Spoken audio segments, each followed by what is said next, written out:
2005 to 2012 Toyota Avalon maintenance required light lit on the dash, and you want to turn that off.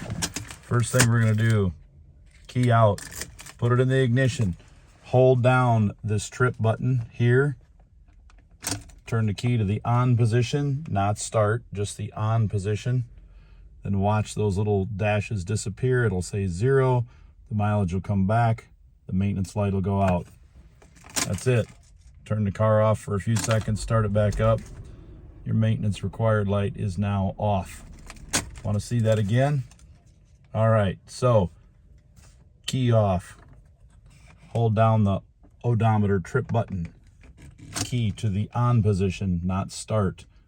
Hold it down until those dashes go away.